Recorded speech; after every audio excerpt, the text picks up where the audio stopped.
everybody. Welcome to RealAg Live here on Twitter, Facebook, and YouTube. I am your host, Lindsay Smith. Just trying to get my levels sorted out here. Okay, so thanks for joining us. This is live. We are taking your questions. Get your questions in early, comment often. That's what makes the show so much fun. Today, we're going to talk a whole bunch of things, but we're going to focus on social media, public perception, conversations about our food and agriculture. And I couldn't think of anybody better to talk about this topic than my guest, Christina Crowley-Arklie. Christina is a dairy farmer's daughter from here in Ontario and also the principal of Crowley-Arklie Strategy and Co. Right? Or Co. Yes. It's a great name, got it. And I love the logo. Okay, Christina, so we are going to talk about Buttergate. We're going to talk about people squeezing butter and public perception and the brouhaha that caused. I want to just sort of quickly go over this a little bit for those who weren't following along, but most people probably saw it in mainstream media, as well as ag media, perhaps before mainstream media, that there was this perception that Canadian butter was firmer at room temperature than it had been in the past, and there was speculation as to why. And you then, so with your company, you work in PR, you work in marketing, you have taken this and sort of created a case study out of this. So tell me about the webinar yesterday. Tell me about what you discussed.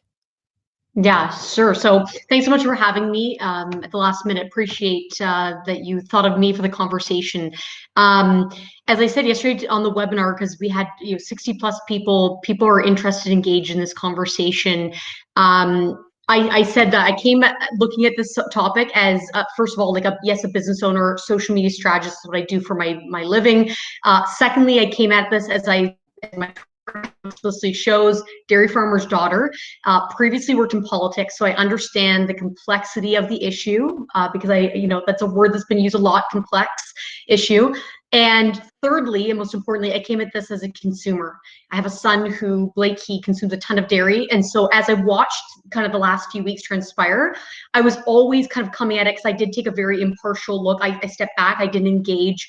I was fascinated to see how things were going on. And so for me, I was starting to, again, take screenshots of things. And this case study, as I mentioned yesterday, it's going to be ongoing, ever evolving because this topic is not done yet. It's, the minute that a decision was made 2 weeks ago doesn't mean that it's necessarily done, right? So if I were to give the webinar a month from now, 6 months from now, going to be very, very different. But essentially what I was trying to do yesterday, again, speaking to that impartial role, was just show the people on the webinar who were able to attend.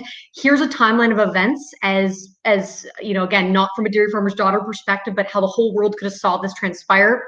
Here was the reaction.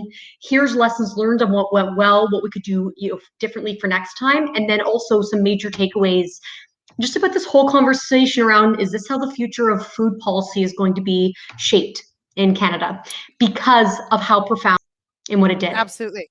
Okay, so and to catch everybody up, so I have some strong feelings about this being sort of thrown into the middle of it. Hi, Jim Hale. Hi, Kara Oosterhuis. And I have to say, Lindsay, I did have Real Agriculture in my timeline of events because you guys were the first Canadian ag media outlet to start conversing about it. Right. And the first discussion was very much it wasn't a like expose or why is butter hard. It was, oh my God, this is what people are talking about. People are and someone has made an observation. There's a perception and it's going sort of wild. Now, I happen to know, based on the work that I did, that there was some method to that. And there was a bit of background going on. There were stories that were in the works. There was a particular person who's at sort of the center of this who I will say and this is very much my personal perspective, orchestrated a lot of this media frenzy. So were we set up? Was this a setup for this to be a story, or was there really meat here? So as I acknowledged yesterday, when I started the webinar, I want to make it very clear to everyone who's listening today too. I understand that this issue, it's a very emotional issue, especially for our Yes. industry, because it impacts livelihoods. So fully understand the ramifications that our farmers may be feeling, our industry may be feeling.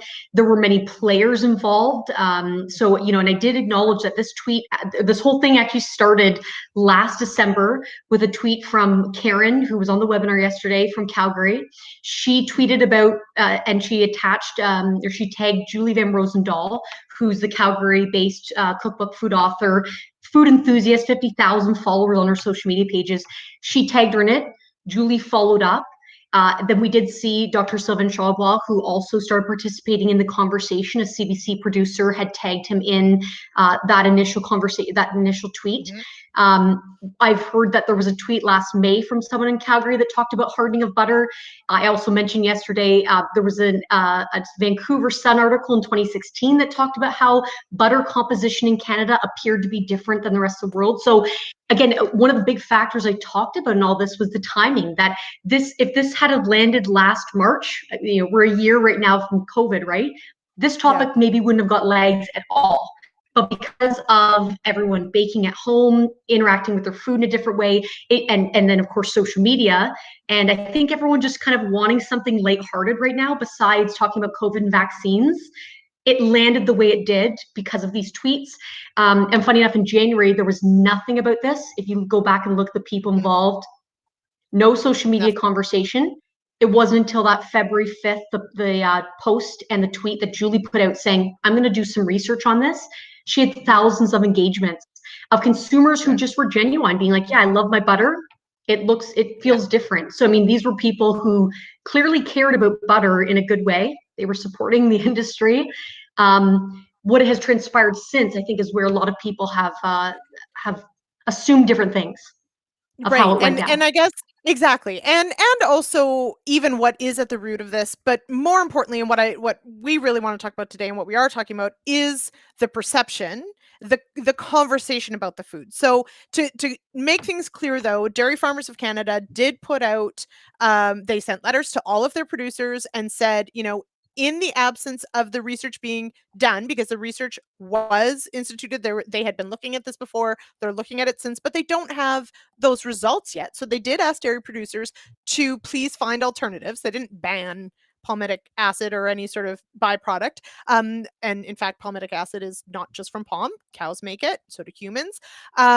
But they did ask producers to potentially find a replacement for bypass fat from palm sources. And then, of course, now we've had all sorts of experts weigh in on, why we feed cows palm extracts or not, when we might, all those sorts of things. But really, this is also about, and I think you're bang on, that had this happened maybe at any other time, I don't know if it would have got the attention that it did. But frankly, we're a year into a pandemic. People have been home, people have been baking bread, people have been baking more, people are also online, people are also grumpy. So there were some very positive sort of discussions about this. And definitely people wanting to learn more. But overall, what were some of those questions that you saw? Yeah. So, and funny you talk about just with the timing again. That was what I highlighted yesterday was like there were kind of five factors, if you will, that I think really stood out. One, again, timing, you mentioned it, of the topic. Two, the whole like this new idea of like an engaged consumer on food. Like 10 years ago, were people engaging on social media about hardening of butter? Probably not. We have food enthusiasts now, and social media has played a big role in harboring those type of people who they care, which is great for our sector. We're always going to be in business, hopefully, thankfully, with everyone eating and engaged like this. Thirdly, I just talked about the responsible communication, the idea of ownership versus blame, and where you spend a lot of your time and energy communicating. Fourthly, I talked about sourcing of information. So journey to an opinion. When you're a consumer, there was a lot of information out there, a lot of science eventually. a lot of opinion, and how do, as a consumer, how do you balance opinion versus research? And is that up to the consumer to like know that it's science versus opinion, research, etc.? And again, lastly, just social media, how big of a role it played in starting this, perpetuating it, continuing the conversation. And when I presented the timelines, you'll see that first week in February, that's when the topic, not landed on social media, but really got engagement. The week of February 8th is where it started, really getting talked about, as Real Agriculture did. Dairy Farmers of Canada put out a statement. I think that's the week that people were forming their opinion or looking for information on the opinion. The week of the 15th, February 15th, was the week that we finally saw it starting to really take off, especially in Quebec. You guys did another follow-up piece. That's where I think the narrative then around palm oil, it landed and people started running with it, because that was the only kind of narrative that we were hearing about. And then the week of the 25th, it had already landed, or sorry, the week of, I believe, the 22nd, of February.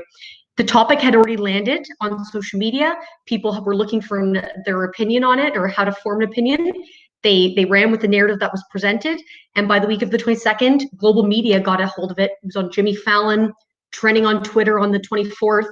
And then decisions were made by industry. So that, that just speaks to how quickly this wheelhouse, this beast of social media, if you will, is, that you don't have weeks or months now to make an opinion. There was a lot of opportunity that week of February 8th, that all the science that we saw presented last week during the week of March 1st, would have loved to have saw a lot of that then. Yeah.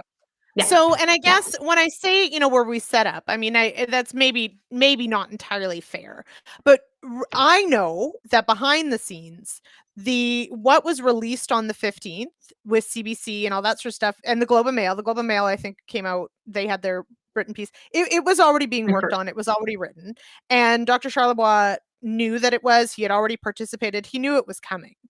And so I'm frustrated, and this is me as Lindsay, and as a media person, that narrative with the palm oil and, what we did with this, and apparently, linking this to some sort of broken social contract, which I still don't quite understand how that relates to supply management, but, I'm sure somebody can give me an earful on it. But that was all introduced in that time period, but they were working on it before. Let's make that clear. It's not like where at RealAg we write in a day and it gets published. These are things that were worked on the week before. So there were people who knew that was the angle it was going to go.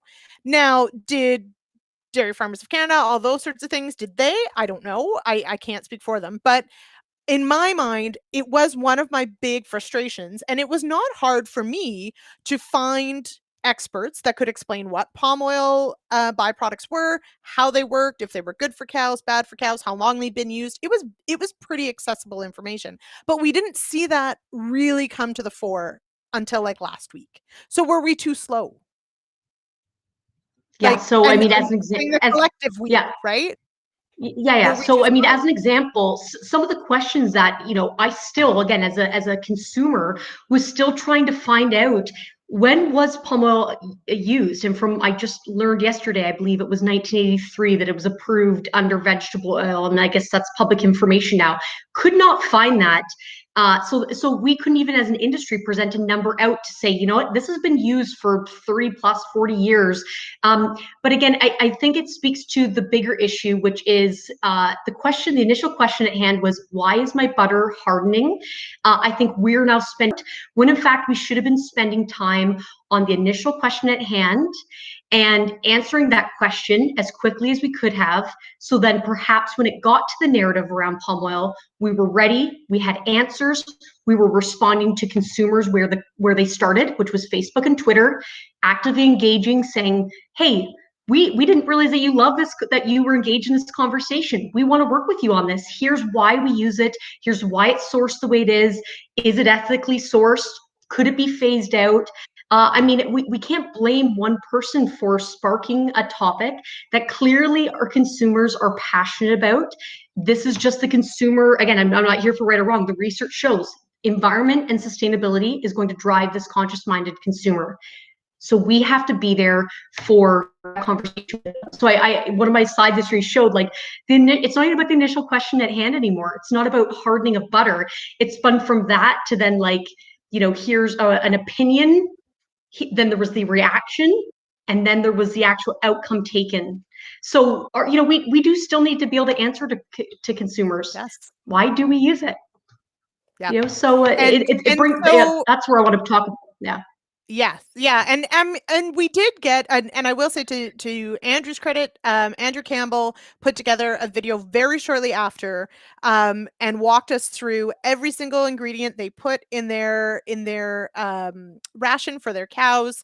At this point, they're not using a palm byproduct because they typically use it in the summer, and he addressed that, and he spoke about it, and he talked about it in a really approachable way, a really great way. Put it out on YouTube, and he was on the radio show probably the week that early in February anyway, and he made the point, as a dairy farmer, if he knew that this was important for someone to know, he has no problem talking about it.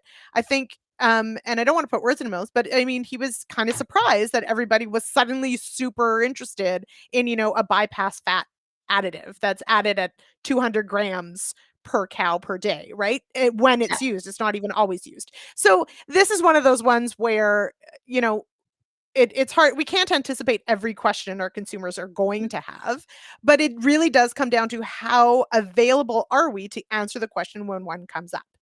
And what I will say, what I did find, what was lovely to see, is I definitely seemed to see more people in Western Canada say that they had also noticed a difference in their butter.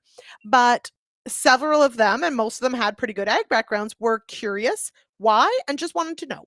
And they were willing to wait for the research to say, yes, it has in fact changed. Here's why, that sort of stuff, which was sort of refreshing, I'll be honest, because when we live in the social space, often people like to sort of jump off and leap off in one direction or the other. But then, of course, there were plenty of people who weren't necessarily getting factual answers or straight answers.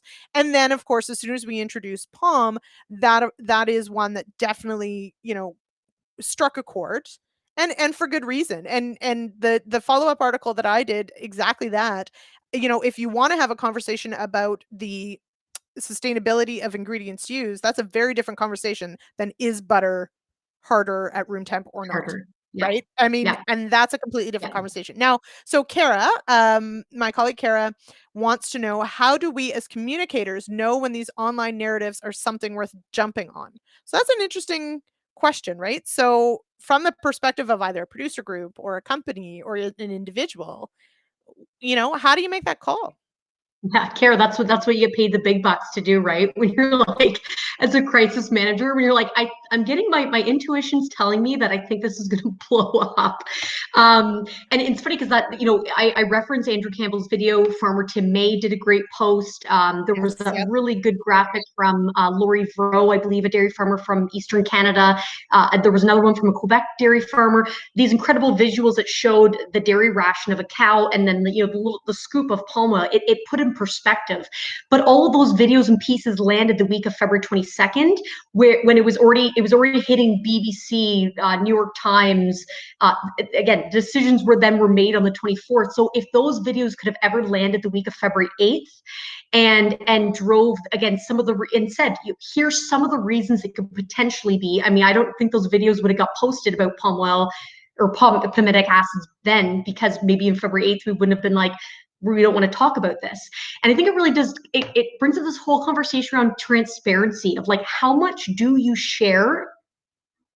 How much do you does the consumer want to know, need to know everything? Where do you draw that line in the sand? So back to just, to answer Kara's question about when do we know, I think if you go back and look at the amount of comments that were coming from Julie's Twitter and Facebook feeds, and how genuine these consumers were. I talked also yesterday, for how much time we spent on animal activists, as an example, as a group, the time, the energy, the money, the presentations. we had a conversation with just the genuine average Canadian consumer who cared about butter. We should have saw that as a huge marketing opportunity. There was so like there could have been like humor added to it, and we could have talked about Pro Action, a program that our dairy farmers invested a lot of time and money in. There was so much opportunity. I think we maybe got a little bit defensive early on, maybe didn't see how big of a deal this could have been, but the social media feeds told us that we could have been there on social media responding, hey, love that you care about this. Let's work on this together. What do you want to know? Here's our answers to your questions. And then it could have totally been a different story. And it happened to a degree. Now, in that, I do know that in Alberta, an Alberta farmer did reach out to Julie. They had a fantastic discussion. I know Tim May did as well. So it did happen for sure on a small degree. Now, again, though, I will put out there, the turnaround time on some of these things on reacting to it, exactly that is, it'd be great to be ready when something sort of hits, but we also have, people who are farming also have to farm all day and don't always have time to do these things. So, I mean, there is that balance too, but we have, of course, the conversation has sort of, there are still people who just want to know, is butter any different and why? But then there's also people want to know, why are you using palm? Please don't. Sure. Cool. But the truth, let's say, so let's just play a little game here of like, okay, so let's say, because we do know that palm oil byproducts have been used for decades. And so let's say we get around to, yes, the composition of butter is slightly changed. It's this fatty acid, has nothing to do with palm. Does that truth matter? Does it matter that we will get an answer to this, let's say? Does that really matter, or does it only matter if we communicate it? Yeah, so it's a great point, because I brought this up yesterday, how you can have the best policies, but if you can't communicate them, it doesn't matter what policy you have, because clearly people don't understand your policy. And the same can be around your food. You can have the best food or think you're growing the best food, but if no one thinks it or no one knows it, or you can't respond to the questions asked, then it doesn't matter how actually good your food is, right? And I'm sure restaurants can speak to that. Like this is a whole conversation about like marketing and communications and how consumers need to be talked to, that I think we just so quickly, and I understand the emotional aspect of this as farmers, our industry goes straight to the, well, I'm genuine in how I grow it. I do this with my family. I do it for the right reasons, and I totally appreciate that. But then there's also the marketing piece of getting that genuine why of why you farm and why you grow the product you do out to the consumer. And that's a lot of the conversation we had yesterday in the webinar too, was who's responsible for that. I understand the farmers are busy farming at home, so is it the role of our industry organizations? Is it the role of the CFIAs to get involved in a conversation like this? Is it the role of nutritionists or other industry people to come out as spokespeople? I understand that there really does have to be a conversation around who is responsible in responsibly communicating about a topic like this. But then the research does show that Canadian Centre for Food Integrity, they put out their public trust report. Who do consumers trust the most? Farmers. So if we could have had if we could have farmers earlier on in the conversation, I think it could have really changed the narrative of the whole conversation. Mm-hmm. So, and even in my own coverage, I spoke with Dairy Farmers of Canada. I spoke with dairy processors, to try and get, and then was labeled as, a dairy advocate because I talked to the people who would actually be involved. So, which is just mind blowing to me. It's like, that's media's job, is to talk to those all who different should sides. have, right, who are involved. And in the absence of any third party, yeah, go ahead. I was gonna say that was one thing that was disappointing to see in all this too, was the divisiveness that started coming out eventually, which again, sometimes it's not, as I learned in politics, it's not necessarily the issue at hand, it's how you respond to the issue at hand. And so we can, again, spend all the time in the world blaming a certain personality, certain people, but also our response in certain situations, for me, watching it, it was not professional conduct. On behalf of other farmers, on behalf of our industry, because I understand there was a little bit of like between dairy farmers, and then there was some between industry, like commodity. And so if you're a consumer watching that, Is harassment the place to go when you don't agree with someone? Absolutely not. I have no time for that. So that's where social media now, you're out there for the world to see. So consumers Yes. could totally look at this conversation and say, you know what, I actually was really happy with the outcome of how it went about, because I was not impressed with how farmers conducted themselves. And we have to own that type of thing. It's just spending And time blaming researchers someone else. too. Yeah, Yeah. and Yeah. yeah, so do researchers. So I love that you use the term "a journey to an opinion," and this is one of those things that I think as an industry we struggle with quite a bit, because often end up having a conversation with someone, the royal we here, um, after they formed an opinion. So how can we get into that earlier space where they're still gathering information and perception and layering that all in that journey? So how Yeah. can we get that step earlier before that Yeah. opinion's set? And this is where, I mean, definitely a coordinated effort would be needed in a situation like this, where if you had, as an example, we talked about yesterday in the webinar, if you had like 25 of your top kind of dairy farmers or agricultural advocates who are very well trained on social media, and media trained if they ever got the opportunity to be featured by media, and you gave them all the same key messages, gave them all the questions that most likely, again, that the consumer's thinking of, because I was talking about that yesterday. Try to put yourself in the shoes or the mindset of the consumer. What questions are they most likely asking that you need to answer out loud before they ask it? I mean, that is what good crisis management does or is. So if we had to be able to, like, as an example, eventually get our industry to the point where we have coordinated effort of key messages, we're all saying the same thing. We are going on social media to where the initial conversation started. Those posts that had Julie's Facebook post has 977 comments from people. So an incredible kind of little opinion poll, if you will, of people who were not being hard on farmers, just saying, "Yep, my butter appears harder," and saying to them, like, "Listen, yeah, I don't know either, and I'm a dairy farmer. I'd love to learn with you. Let's try to find an answer together," and take them with you on that journey. That would help them form their journey, and at least trust you. That's what this all comes down to. They have to trust who is going to help them form that opinion. And Absolutely. Now, so Phil, yeah. to the person that is involved, as you keep mentioning, but researchers and academia, if they are able to build that trust with media, with their Twitter followers, with people who continue to profile them, then clearly they have trust in having that conversation. And that's what lies at the heart of all this with our consumers, and this ongoing conversation we're going to need to keep having. All right. So Phil has a question. Doesn't the demand for butter answer many of the concerns regarding hardness in the marketplace? So does it? So funny, Phil. Great point. Great question. That I said this yesterday when everyone was out buying butter and doing their own butter tests. I'm like, well, this is wonderful, because butter right now sales are going up, I'm sure. Like, what a cool market opportunity we could have like ran with if we came at this like, okay, let's not be defensive.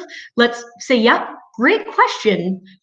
I haven't noticed it, but I'm glad that you have, and let's go on this journey together. And then you could have got processors involved and like had every different processor's butter if they would have agreed to that. It benefits everyone. What do we want at the end of the day? We wanted to sell more butter and have people love Canadian dairy just that much more. That helps everyone involved. That helps consumers who are buying it, the processors who make it, the dairy farmers who are making the milk. So Yeah. it could have been a really fun opportunity.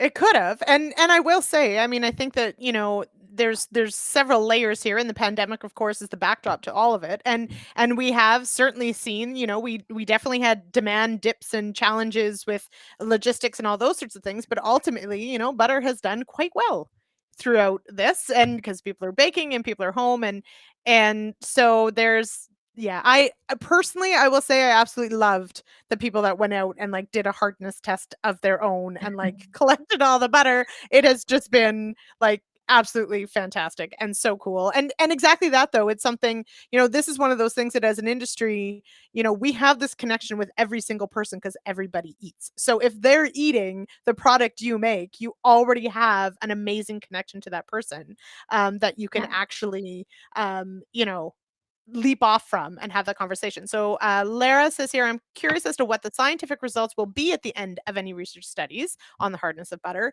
But it begs another question, how quick the scientific community will react with accessible scientific information. That is super key. Like, will we see this research and will the masses be there to accept it, do you think? So it's a great point, Laura, that Dairy Farmers of Canada, they came out with their statement about forming that committee on, I believe it was February 19th, and they did share that statement on Twitter. They're committed to the conversation. What I have to question, though, about the scientific research that will come out of all this is that aren't the decisions already made? And again, I'm speaking about this as a consumer. Weren't the decisions already made by PLQ on the 24th and Dairy Farmers of Canada on the 25th? Isn't it already signaling to me as a consumer that that it is being removed? So I do question how we're going to be able to go back out to the consumer and say, oh, actually, hold up. Yeah. So do you think that was the wrong call? So definitely, I'm not going to speak to what was right or wrong. My webinar yesterday was just trying to bring the facts and again, I was not involved in working with any player involved, so I can't speak to what because they, as you alluded to, we don't speak for Sylvan Shawball, we don't speak for Julie, we don't speak for Dairy Farmers of Canada, so they have way more information than we do as the people who are forming the opinions, but. Did we feel like we had a knee-jerk reaction because of how things were transpiring as quickly as they did? Perhaps.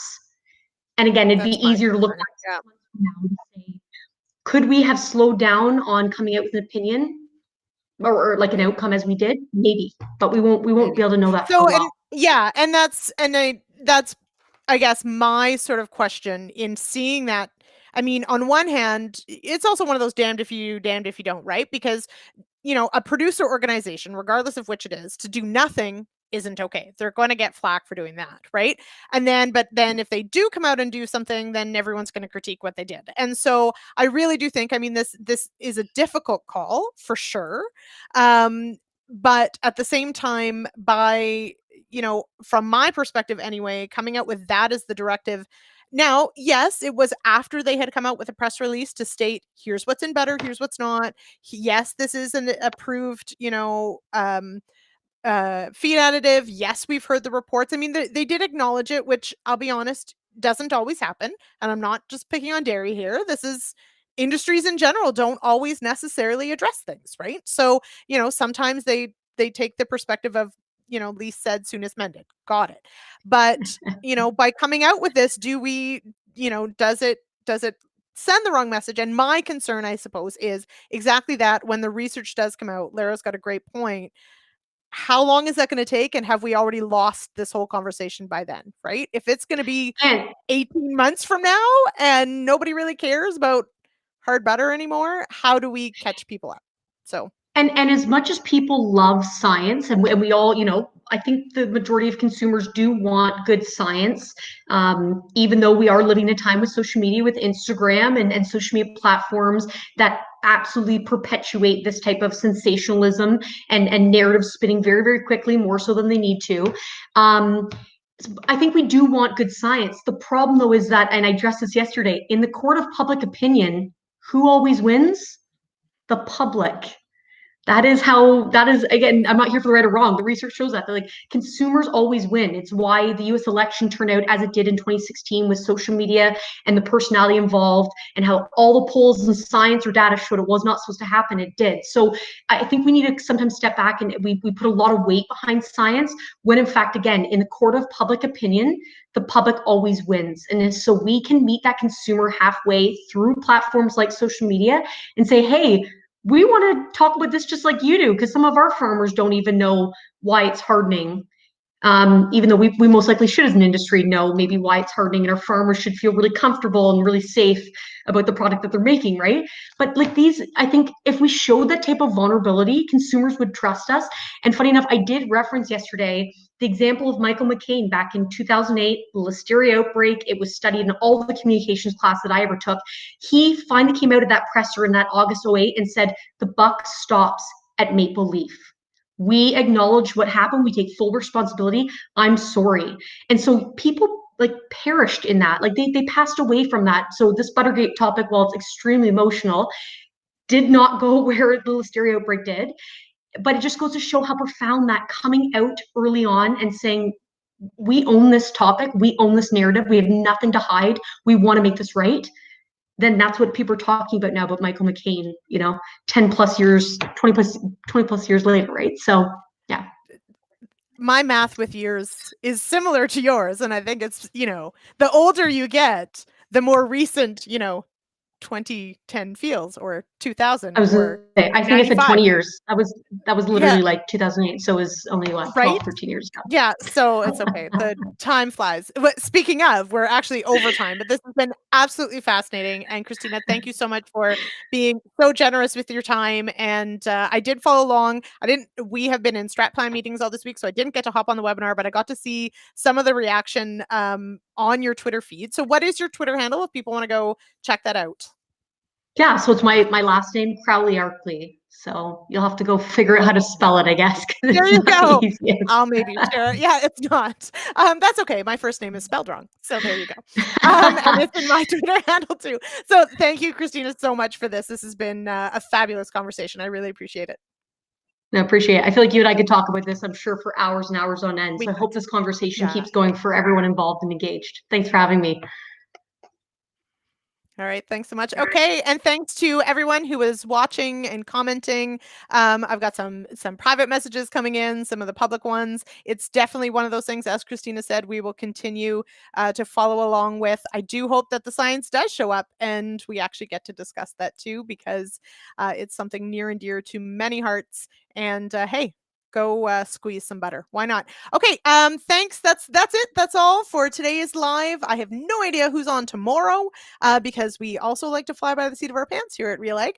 But we will be back tomorrow, 3 p.m. Eastern, on all our social media feeds. So we'll see you then. It might be Kara back in the driver's seat, or maybe it'll be Sean. It'll be a surprise. Thanks. Bye, everybody.